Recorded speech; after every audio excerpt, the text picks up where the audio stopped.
दारुल देवबंद को जो चंदा दे रहे हैं ना, यकीन जानिए वो बहुत बड़े मुजरिम हैं। ये बहुत बुरी बात कह रहा मैं, लेकिन हकीकत पर मबनी कह रहा मैं। तो उन्होंने जैसे ही कमरा खोला तो तालिब इल्म अंधेरे में बैठे थे और बाहर सारी रोशनी थी बिल्कुल।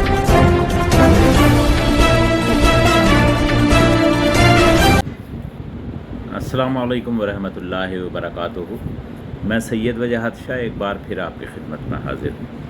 मैंने एक वीडियो अभी तकरीबन 15 दिन पहले बनाई थी और उसमें मैंने दारुल देवबंद के हवाले से और दूसरे हवालों से गुफ्तगू की थी और इस तमहीद के साथ की थी कि हम माविन दारुल देवबंद हैं, ना कि मुखालिफिन दारुल देवबंद। मैं ज़ाती तौर पर आपसे एक बात कहना चाहता हूँ कि आप अपने घर के अंदर जो ज़िंदगी गुजारते हैं वही इस अंदाज से गुजारते हैं जहाँ पर आपकी अहलियाँ हैं, भाई बहन हैं, वालदेन हैं, तो वो आपकी ज़ाती ज़िंदगी है। लेकिन ज़ाती ज़िंदगी के बाद जो हम दरवाजे से बाहर कदम रखते हैं, वहाँ पर जो एक आपकी समाजी, माशी, तालीमी, मजहबी ज़िंदगी है, उसका दुरुस्त करना भी हम लोगों के लिए बहुत लाजिम है। हमें उसे भरपूर तवज्जो देनी चाहिए।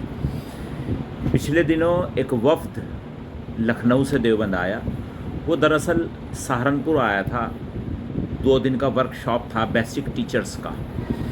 तो उन्होंने जब हाईवे से दारुल देवबंद की इमारत देखी और लाइब्रेरी देखी तो उनकी ख्वाहिश हुई कि हम जो हैं दारुल देवबंद देखें।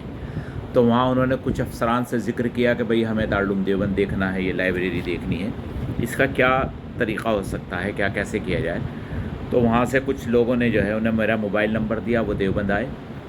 तो देवबंद के अंदर जो है मैंने उनका यहाँ पर इस्तकबाल किया और मेरे साथ नबील मसूदी थे।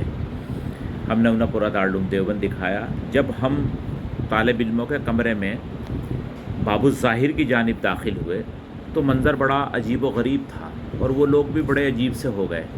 मंज़र ये था कि उन्होंने जैसे ही कमरा खोला तो तालिब इल्म अंधेरे में बैठे थे और बाहर सारी रोशनी थी बिल्कुल, जनरेटर चल रहा था। तो कहने लगे क्या कमरों में लाइट नहीं दी जाती?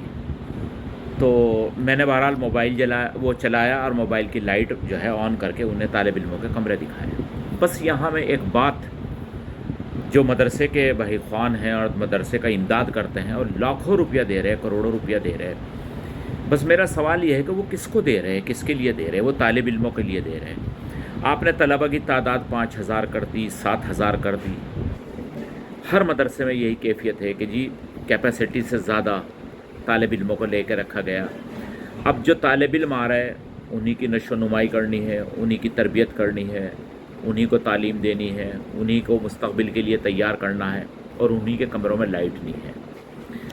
तो दारुल देवबंद को जो चंदा दे रहे हैं ना, यकीन जानिए वो बहुत बड़े मुजरिम हैं। ये बहुत बुरी बात कह रहा मैं, लेकिन हकीकत पर मबनी कह रहा मैं।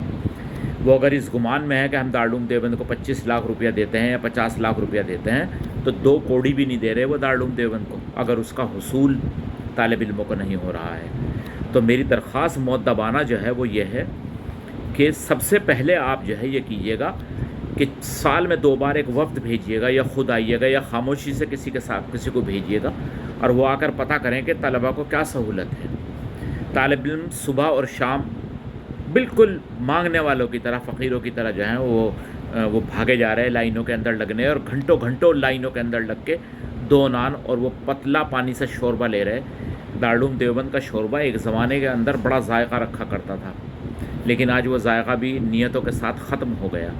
तो कम से कम एक मैस होना चाहिए, एक अच्छा हॉल होना चाहिए जहाँ तालिब इल्म वक़ार के साथ, मयार के साथ उन्हें एहसास हो कि हम घर से दूर नहीं हैं, बैठ के सब साथ इकट्ठा खाएं, जिससे मसावात का भी एक पैगाम जाए। इस तरफ भरपूर तवज्जो कीजिएगा। दूसरी जानिब आजकल एक औक़ाफ़ का मसला चला हुआ है कि भाई औक़ाफ़ की ज़मीन और जायदाद को जो है वो किया जाए, बचाया जाए। परसों जुमा के दिन देवबंद की महल्ला किला की मस्जिद के अंदर मुतवल्ली साहब ने एक तफसील से जो है एक पोस्टर लगाया। उन्होंने बताया कि मस्जिद की 17 दुकानें हैं और 3 कमरे हैं और मस्जिद की आमदनी सिर्फ 5100 रुपये महीना है। किसी का किराया 125 रुपया है, किसी का 150 रुपया है, और वो 125 और 150 रुपया जो किराया है वो भी अदायगी नहीं कर रहा है मुसलमान, क़तई तौर के ऊपर अदा नहीं कर रहा है बिल्कुल। और 3 कमरे मस्जिद के अंदर ऐसे हैं जिनके ऊपर لوگ قابض ہو چکے، قبضہ ہے، اور کسی طریقے سے نہ انہیں چھوڑتے نہ کرایہ دیتے۔ آپ ایک چیز پہ اور حیرت کریں گے اور آپ یقین بھی نہیں کریں گے کہ ان 17 دکانوں میں 2 جینی ہیں، وہ پابندی کے ساتھ کرایہ دیتے ہیں، بھلے ہی وہ 250 روپے 300 روپے دے رہے ہوں۔ تو 5100 روپے کے اندر ایک تاریخی مسجد، جس کی تاریخ جو ہے وہ تقریباً 600-700 سال پرانی ہے، اچھی خاصی مسجد ہے، 500-600 آدمی نماز پڑھ لیتے ہیں اس کے اندر، ماشاءاللہ جمعہ بھی ہوتا ہے، اور مسجد بہت قدیم ہے اور بہت اچھی اور بہت خوبصورت اور بہت مضبوط بنی ہوئی ہے۔ تو خدا را ان چیزوں کی طرف بھی بھرپور توجہ کیجیے گا، خود سے ہی کرایہ بڑھائیے گا۔ آج بازار کے اندر دارالعلوم کے ایریے میں ایک دکان کا کرایہ 8000 روپے ہے، 8000 روپے سے کم پہ دکان نہیں ہے۔ اور بتا دوں میں آپ کو، 30,000 روپے بھی دارالعلوم دیوبند کے سامنے جو ہے وہ ہے دکان، 1000 روپیہ روزانہ مالک لیتا ہے۔ تو یہ حکومت کی جو ایک چل رہا ہے مہم کے اسے ریجیکٹ کرو، اسے ریجیکٹ کرو، اسے ریجیکٹ کرو، تو اس سے بھی باہر نکل کر آپ سب سے پہلے خدا کے واسطے اپنے معاملات کو درست کیجیے گا۔ مساجد کی جتنی دکانوں کے اوپر قبضے کیے ہوئے ہیں اور کرایہ نہیں دے رہے اور بہت مختصر سے کرایہ ہیں، ان میں بھی اضافہ کیجیے گا۔ میں ایک بار پھر اس امید کے ساتھ کہ میں بہت گنہگار آدمی ہوں، نصیحت کے لائق نہیں ہوں، قطعی طور کے اوپر نصیحت کے لائق نہیں ہوں، نہ ہدایت کے لائق ہوں، اور اس کا سبب بھی ہے، اس کا سبب یہ ہے کہ میں نے جو پچھلی ویڈیو ڈالی تھی، لوگوں نے اسے بہت اپریشیٹ کیا، بہت لوگوں نے مبارکباد دی کہ آپ نے بڑی درست باتیں کہیں، لیکن ایک شخص بھی دارالعلوم دیوبند کے اندر نہیں چل کے گیا، اور نہ اس نے کوئی تحریر یا تقریر میں کہا کہ اس طرح کی ویڈیو ہمیں ملی ہے، اور نہ ہی دارالعلوم دیوبند کا اس کے اوپر اثر ہوا۔ تو اس لیے میں ذاتی طور پر سمجھتا ہوں کہ ہم لوگ نصیحت کے لائق نہیں ہیں، پھر بھی توجہ دلانا، متوجہ کرنا یہ بھی بہت لازم ہے، آخرت کے اندر بھی اس کی جواب دہی ہوگی۔ السلام علیکم ورحمۃ اللہ وبرکاتہ۔